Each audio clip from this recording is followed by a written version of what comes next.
قربانی کا جانور سید محمد اشرف۔ ظفر بھونچکا بیٹھا تھا۔ عائشہ نے سوئیوں کا پیالہ ہاتھ میں دیتے ہوئے پوچھا، پھر کیا کہا میڈم نے؟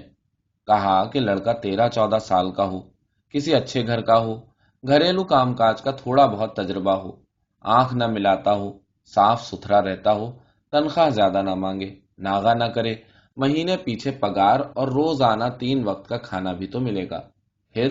پھر کیا؟ مطلب کہیں تلاش کیا؟ تلاش کا کون سا وقت ملا؟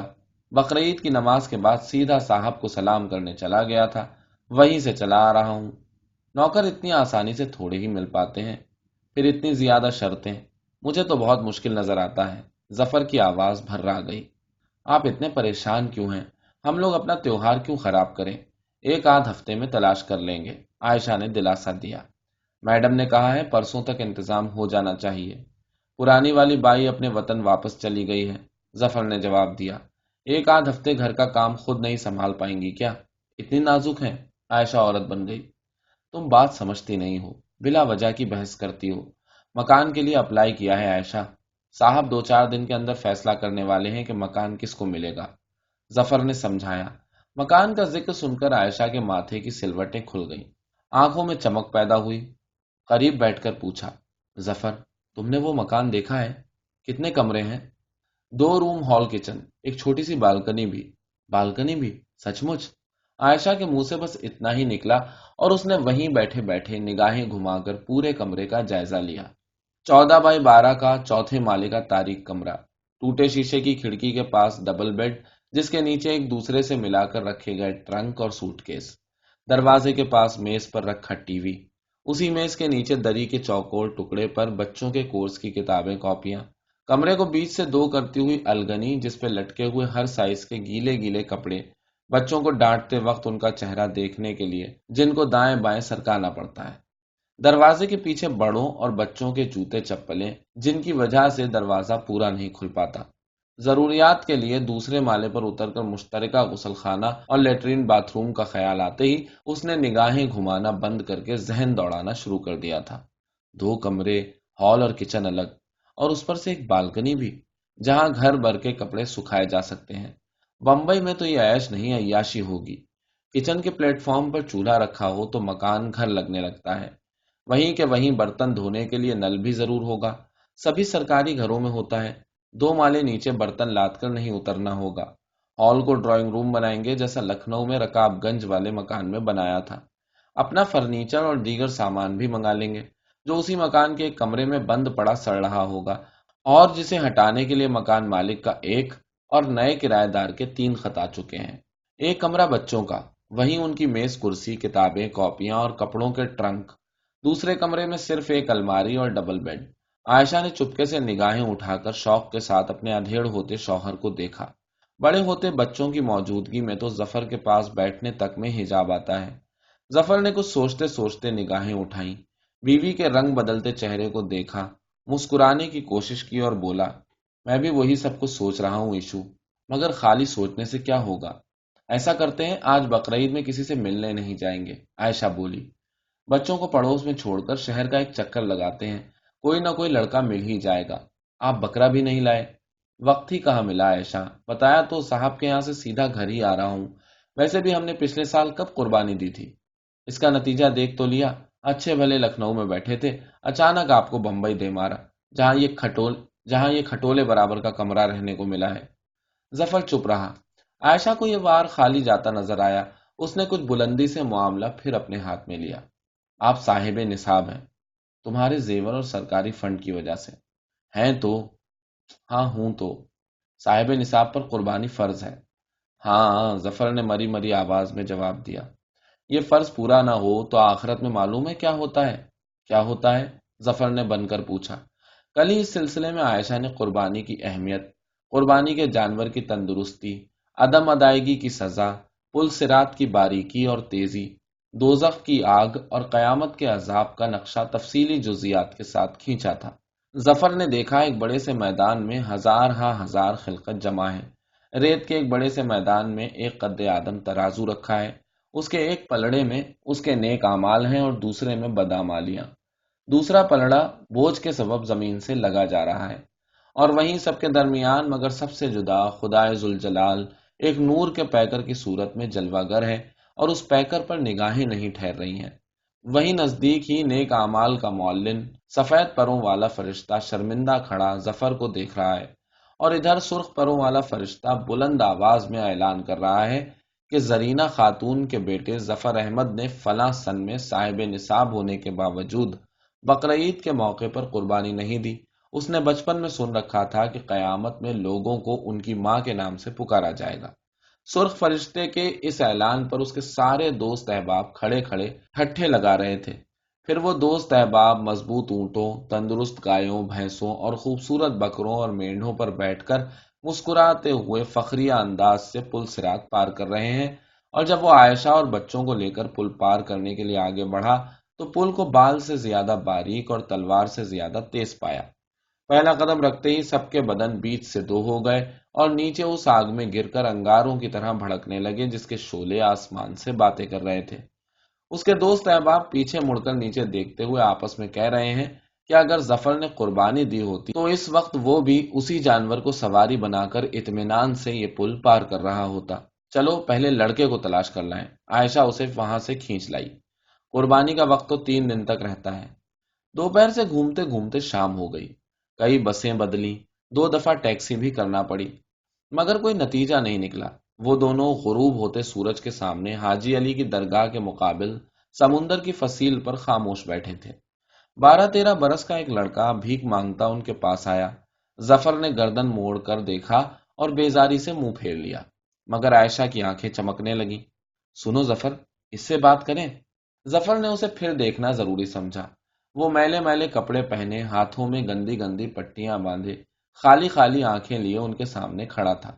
عورت مرد کو آپس میں سرگوشیاں کرتے سن کر اسے بھیک ملنے کی امید بن گئی تھی۔ کام کرو گے گھر کا؟ اس سے پہلے کہ وہ کوئی جواب دے، وہاں 3 وقت کا کھانا ملے گا، بجلی کا پنکھا ہر وقت چلے گا، نہانے کو ملے گا، صاف کپڑے بھی۔ اس کی گردن پر جمے میل کو دیکھ کر اور میڈم کے اسی عمر کے بچوں کا خیال کر کے اس نے یہ بات کہی تھی۔ لڑکے نے اس کی باتیں بہت مایوسی سے سنی۔ نہیں، اپن کو اسی جگہ پہ دھندا کرنا ہے، اپنے والے سب لوگ ادھر ہی ہیں، اماں باپ بہنیں سب۔ وہ دونوں ہکا بکا اسے دیکھتے رہے اور وہ آگے بڑھ کر کسی دوسرے آدمی سے دھندا کرنے لگا۔ وہ دونوں بہت نا امید گھر واپس آئے اور بچوں کو ان حرکتوں پر ڈانٹ کر سو گئے جو ان کے خیال کے مطابق ان کی غیر موجودگی میں بچوں نے کی ہوں گی۔ دوسرے دن آفس میں صاحب نے نوکر کے بارے میں پوچھا۔ آپ کل تک انتظار کریں سر، تقریباً سارا انتظام ہو چکا ہے۔ وہ گھبراہٹ میں جھوٹ بول گیا۔ وہ آفس کے وقت سے پہلے ہی گھر واپس آ گیا۔ عائشہ دروازے پر اس کی منتظر تھی۔ بتائیے اندر کون ہے؟ کیا کوئی مہمان آیا ہے؟ اس نے گھبرا کر پوچھا۔ مہمان ہی سمجھ لیجئے۔ وہ جلدی سے کمرے میں داخل ہوا۔ کمرے کے وسط میں بڑی میز کے پائے سے بندھا ایک سیاہ بکرا، دونوں ٹانگیں جوڑے، سر نیوڑائے، سینگ تانے اس کا منتظر تھا۔ یہ تم نے اچھا کیا، مجھے تو وقت ہی نہیں مل پا رہا تھا، ظفر نے اطمینان کا سانس لیتے ہوئے کہا۔ پھر بکرے کا بھرپور جائزہ لیا، قریب آ کر اس کے دونوں کان غور سے دیکھے اور ان کو چھوا، پھر اس کی دم دیکھی، پھر آگے آ کر اس کے سینگوں کا بغور معائنہ کیا، پھر پیچھے جا کر اس کی ٹانگیں ایک ایک کر کے دیکھی۔ کیا دیکھ رہے ہیں اتنے غور سے؟ عائشہ نے پوچھا۔ کوئی عضو، کوئی حصہ کٹا پھٹا ٹوٹا پھوٹا نہیں ہونا چاہیے، جانور مکمل طور سے تندرست ہونا چاہیے، یہ ہماری پلسرات کی سواری ہے عائشہ۔ بے شک، عائشہ نے خدا ترسی والے انداز میں تائید کی۔ دونوں بچے بکرے کو گیہوں کے دانے اور روٹی کے ٹکڑے کھلانے لگے۔ آفس میں صاحب نے نوکر کے بارے میں پوچھا تو میرے منہ سے نکل گیا کہ تقریباً سارا انتظام ہو گیا ہے۔ میں جھوٹ بولنا نہیں چاہ رہا تھا، مگر انجانے میں ایسا ہو گیا۔ جھوٹ کی کیا بات ہے؟ ہم لوگ کل اپنا تیوہار چھوڑ کر شہر بھر میں مارے مارے نہیں پھرتے رہے کیا؟ قربانی تک نہیں کر پائے۔ ہماری نیت تو یہی رہی نا کہ نوکر مل جائے۔ نیت کا ثواب صرف اللہ میاں والے کاموں میں ملتا ہے۔ صاحب اور میڈم کو نوکر چاہیے، نوکر تلاش کرنے کی نیت نہیں۔ تم کل کی چھٹی لے لو، کل دن بھر میں کوئی نہ کوئی مل ہی جائے گا، عائشہ نے اسے مشورہ دیا۔ ظفر کو اس کی بات معقول لگی۔ نیچے جا کر اس نے پبلک بوتھ سے صاحب کے مکان پر فون کیا۔ دوسری طرف میڈم نے فون اٹھایا۔ وہ گھبرا گیا۔ دراصل بات یہ ہے میڈم کہ لڑکے کو اس کے گھر سے لانے میں بہت وقت لگ جائے گا، اس لیے صاحب سے کل کی چھٹی کی بات کرنی تھی۔ آپ چھٹی کی فکر نہ کریں،